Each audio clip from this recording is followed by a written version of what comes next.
Ketika Ustadz mengatakan jangan baca Injil, tanyakan, Ustadz, apa sebabnya kami tidak boleh baca Injil? Bapak Ibu tahu jawabannya apa?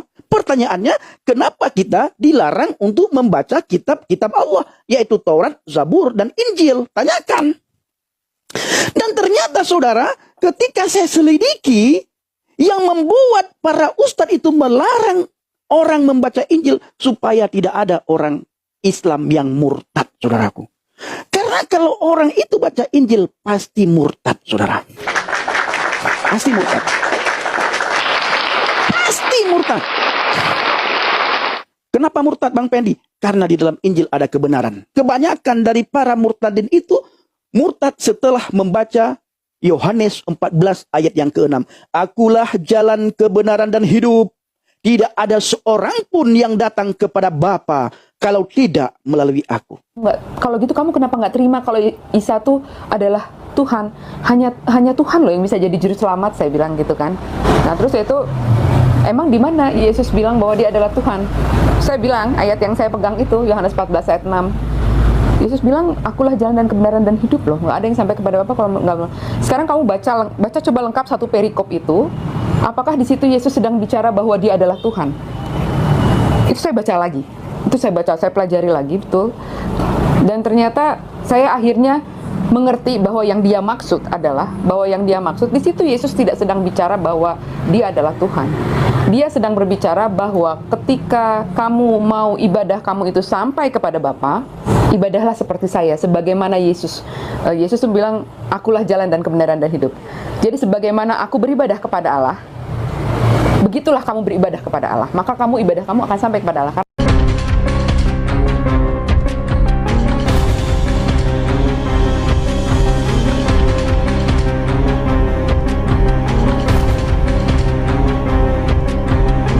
Assalamualaikum warahmatullahi wabarakatuh. Sahabat beriman, berjumpa kembali di Bintang Mu'alaf Channel. Mudah-mudahan kita semua selalu sehat walafiat di dalam lindungan Allah Subhanahu wa ta'ala. Sahabat, kesempatan kali ini kita akan tampilkan sebuah asumsi dan hibur diri dari seorang murtadin yang bernama Pendi Aceh. Dan kita akan juga tampilkan sebuah kisah yang menarik dari seorang mu'alaf mantan misionaris ya. Pokok bahasanya ada di dalam satu ayat, Yohanes 14 nomor 6, ayat andalan para misionaris untuk memurtadkan umat Islam agar masuk Kristen. Oke sahabat, mari kita simak sebuah hiburan dan sebuah asumsi dari Pendi Aceh sang murtadin. Kenapa dilarang untuk kami baca Injil? Supaya tidak murtad, saudara. Kalau orang baca Injil, pasti orang itu murtad. Kenapa murtad? Karena menemukan kebenaran dalam Injil. Coba tanyakan sama Ustadz. Ketika Ustadz mengatakan jangan baca Injil, tanyakan, Ustadz, apa sebabnya kami tidak boleh baca Injil? Bapak Ibu tahu jawabannya apa? Tapi Ustadz tidak akan menjawab, tidak akan memberikan jawaban yang benar. Dijawab ya pasti dipalsukan. Dan ternyata saudara, ketika saya selidiki, yang membuat para ustadz itu melarang orang membaca Injil supaya tidak ada orang Islam yang murtad, saudaraku. Karena kalau orang itu baca Injil, pasti murtad, saudara. Pasti murtad. Pasti murtad. Nggak usah, saudara-saudara, nggak usah masuk Kristen. Di Kristen aja banyak penipu. Allah ngasih aku hidayah pun juga salah satunya lewat dia juga gitu. Gitu, lewat pendeta? Ya. Jadi pendetanya malah yang suruh masuk Islam?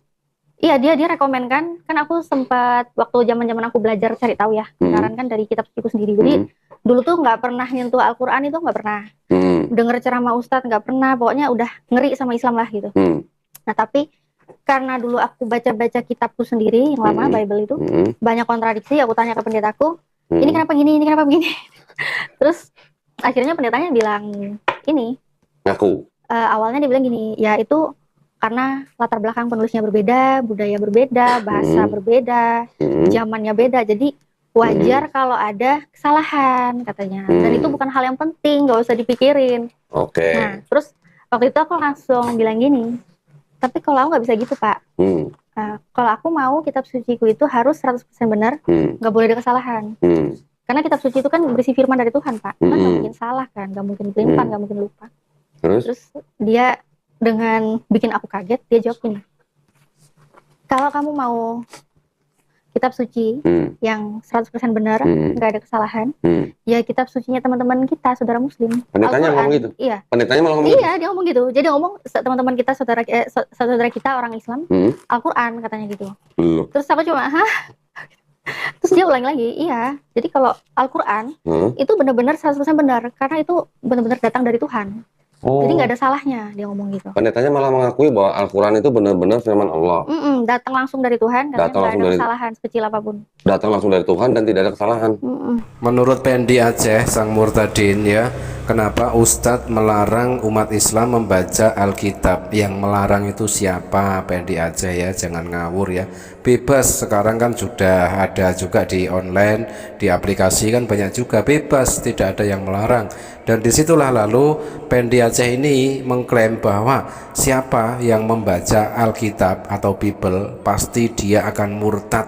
Murtad di sini dalam artian akan keluar dari Islam dan masuk Kristen. Tetapi itu hanyalah asumsi dari Pendi Aceh sang murtadin. Dan kita sudah tampilkan juga sebuah statement dari seorang mualaf, Natalia Iriani, yang mana Natalia Iriani ini masuk Islam karena tekun membaca Alkitabnya sendiri. Dan disitulah Natalia Iriani menemukan kontradiksi-kontradiksi di dalam Bibelnya dan lalu bertanya kepada pendeta, yang mana pertanyaannya itu tidak mendapatkan jawaban yang memuaskan.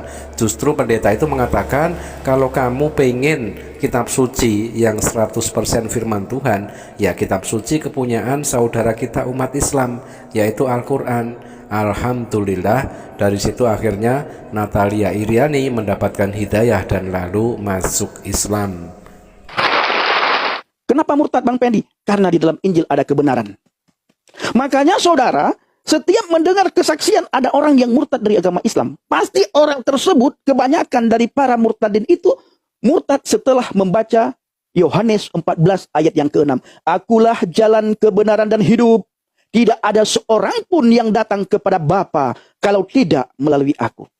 Ketika orang itu membaca Yohanes 14 ayat yang ke-6, seketika itu juga orang itu akan merenungkan. Berarti Yesus itu bukan sekedar nabi, dia bukan sekedar rasul, dia bukan sekedar utusan. Karena tidak ada nabi satupun di muka bumi ini yang mengaku dirinya benar, yang mengaku bahwa dirinya itu hidup, yang mengaku bahwa dirinya itu adalah jalan. Tidak ada. Ya teman-teman, kita akan jawab, kita akan tanggapi asumsi dari murtadin Pendi Aceh yang mengatakan para murtadin, ya kebanyakan dari para murtadin itu setelah membaca Yohanes 14 nomor 6 pasti dia akan murtad. Itu hanyalah klaim kosong dari Pendi Aceh ya. Dalam Yohanes 14 nomor 6 sangat jelas sekali, di situ Yesus mengaku hanya jalan menuju Allah. Orang bodoh pun tahu jalan itu bukan tujuan. Sebodoh-bodohnya orang bodoh pasti tahu tol itu bukan terminal. Nah inilah yang tidak dimengerti oleh Pendi Aceh, si murtadin itu ya. Dia mengatakan bahwa jalan dan tujuan itu sama, tetapi sangat berbeda ya. Apa yang dimaksud di dalam Yohanes 14 nomor 6 yang disampaikan oleh Yesus tersebut ya. Jalan kebenaran menurut Yesus. Istilah ini melekat di bibir para penginjil, para misionaris dan juga murtadin ya. Seperti yang tadi Pendi Aceh katakan, untuk memperlihatkan bahwa Yesus adalah satu-satunya jalan keselamatan. Katanya Yesus sebagai satu-satunya jalan diklaim oleh murtadin Pendi Aceh. Berdasarkan Yohanes 14 nomor 6, kata Yesus kepadanya, akulah jalan dan kebenaran dan hidup. Tidak ada seorang pun yang datang kepada Bapa kalau tidak melalui aku. Nah, ayat ini sering menjadi bahan perdebatan antara Muslim dan Kristen. Pancingan biasanya datang dari pihak Kristen yang mempertanyakan mengapa umat Islam tidak menerima Yesus sebagai satu-satunya juru selamat. Padahal dalam ayat Yohanes 14 nomor 6 itu Yesus telah menegaskan bahwa dia adalah satu-satunya jalan untuk selamat. Walaupun ayatnya tidak mengatakan bahwa Yesus adalah satu-satunya jalan, tetapi mereka menafsirkan bahwa karena hanya Yesus yang mengklaim dirinya sebagai jalan kebenaran, sehingga semua orang harus menerima Yesus. Itu adalah klaim daripada Pendi Aceh sang murtadin. Nah, itulah asumsi dari Pendi Aceh sang murtadin. Sebenarnya seorang muslim menerima Yesus sebagai jalan dalam pengertian bahwa Yesus adalah nabi yang menunjukkan jalan kebenaran melalui wahyu Allah yang difirmankan kepadanya. Jadi seorang muslim menganggap ajarannya lah yang menyelamatkan umat Yahudi, bukan tubuh dan darahnya. Sementara umat Kristen menganggap bahwa tubuh Yesus atau darahnya yang menyelamatkan manusia melalui pengorbanan di kayu salib. Hal ini kita dapat melihatnya dalam postingan-postingan kaum Kristen dalam video-video seperti yang tadi kita saksikan dari Pendi Aceh. Jika kita mau sedikit terbuka terhadap sejarah agama dan nabi-nabi samawi, terlebih setelah ditemukan naskah Laut Mati, kita akan menyadari betapa jalan atau the way merupakan istilah yang lazim digunakan oleh para pengikut Bani Israel. Jalan yang di dalam agama Islam kemudian dikenal dengan jalan lurus adalah kelompok nabi dan pengikut-pengikutnya. Nabi Zakaria seorang nabi adalah pemimpin kelompok jalan. Nabi Yahya sebagai seorang nabi adalah kelompok jalan. Demikian pula dengan Nabi Isa atau Yesus dan Nabi Muhammad SAW, jalan sebagai identitas kelompok. Demikian pula ketika Nabi Muhammad SAW mengatakan Shiratal Mustaqim atau jalan yang lurus, sesungguhnya beliau adalah pemimpin umat manusia yang memperjuangkan jalan lurus, yakni agama Islam. Jadi secara generik kata jalan artinya jalan lurus, jalannya semua Nabi Allah, yakni Islam, bukan jalan yang sesat. Dengan demikian ketika Yesus mengatakan aku adalah jalan, artinya aku adalah seorang muslim. Pengertian ayat tersebut adalah aku seorang muslim yang membawa kebenaran dan keselamatan di hari kemudian. Tidak seorang pun yang akan diterima di sisi Allah kalau tidak mengikuti ajaranku atau agama Islam. Inilah pengertian sesungguhnya dari Yohanes 14 nomor 6. Oleh sebab itu, karena semua para nabi membawa ajaran yang benar, yakni ajaran Islam, maka semua para nabi adalah jalan, yakni muslim atau berserah diri kepada Allah. Sekarang mari kita menjernihkan alam pikiran kita dari pencemaran indoktrinal, dan mari kita lihat sejenak tes kenabian yang dilakukan oleh seorang ahli Taurat kepada Yesus untuk menguji apakah beliau seorang nabi Allah atau seorang pendusta. Kita bisa tengok di dalam Markus 12 nomor 28 sampai 32. Lalu seorang ahli Taurat yang mendengar Yesus dan orang-orang Saduki bersoal jawab dan tahu bahwa Yesus memberi jawab yang tepat kepada orang-orang itu, datang kepadanya dan bertanya, hukum manakah yang paling utama? Di ayat 29 jawab Yesus, hukum yang terutama ialah, dengarlah hai orang Israel, Tuhan Allah kita, Tuhan itu Esa. Di ayat yang ke-30, kasihilah Tuhan Allahmu dengan segenap hatimu dan dengan segenap jiwamu dan dengan segenap akal budimu dan dengan segenap kekuatanmu. Ayat 31, dan hukum yang kedua ialah kasihilah sesamamu manusia seperti dirimu sendiri. Tidak ada hukum lain yang lebih utama daripada kedua hukum ini. Ayat 32, lalu kata ahli Taurat itu kepada Yesus, tepat sekali guru, benar katamu itu bahwa dia Esa dan bahwa tidak ada yang lain kecuali dia. Nah teman-teman, kalau kita menyaksikan hasil tes yang dilakukan oleh ahli Taurat di atas terhadap Yesus, kira-kira kesimpulan apa yang dia tarik? Teman-teman, selanjutnya kita akan tampilkan sebuah kisah dari seorang mu'alaf mantan misionaris. Beliau ini masuk Islam karena ayat emas di dalam kekristenan, yaitu Yohanes 14 nomor 6. Saya tadinya HKBP di HKBP Gereja Kristen Protestan. Aktif atau di? Saya dulu guru sekolah minggu. Oh, guru sekolah minggu. Iya. Di dalam Alkitab itu ada perintah Yesus untuk yang mengatakan bahwa pergilah dan jadikanlah semua bangsa muridku. Jadi ada keinginan buat saya juga untuk waktu saya masih Kristen itu saya pengen bawa saudara-saudara saya yang Muslim untuk menjadi Kristen, karena menurut saya di dalam ajaran Kristen itu ada keselamatan. Ya teman-teman, saya sering menemukan video dari ibu mu'alaf mantan misionaris ini ya di channel-channel Kristen, tetapi sudah dipotong dan diambil pernyataan dari ibu ini yang menguntungkan kekristenan. Bahkan diklaim ibu ini katanya adalah anak dari mamah dedeh yang murtad. Seperti itu ya, sungguh sangat keji memang cara-cara atau trik licik Kristen untuk memurtadkan umat Islam.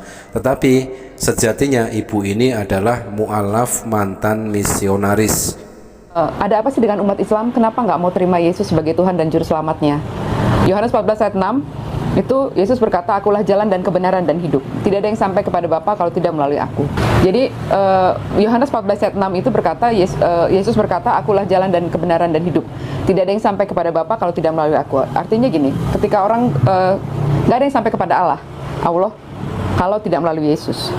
Nah, buat saya dan buat sebagian besar orang Kristen pada umumnya, ini adalah ayat emas.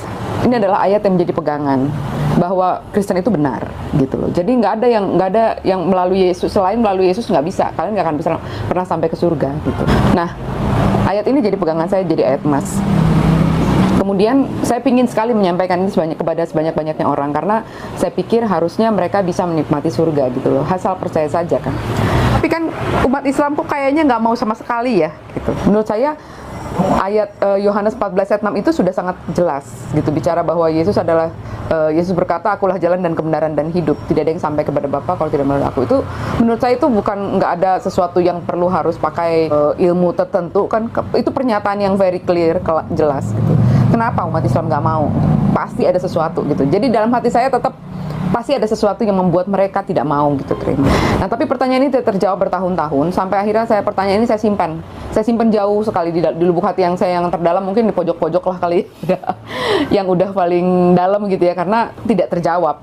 Kehidupan berlanjut, saya bekerja, saya menikah, saya punya anak secara Kristen, kami menikah secara Kristen, dan ya sudah, sampai suatu saat saya di kantor bertemu dengan seseorang yang bisa menjelaskan pada saya, yang bisa menjelaskan sejarah penulisan Alkitab secara lengkap, dan kenapa sampai pemahaman umat Islam itu kan adalah bahwa Isa atau Yesus itu adalah nabi, hanya sampai di situ saja.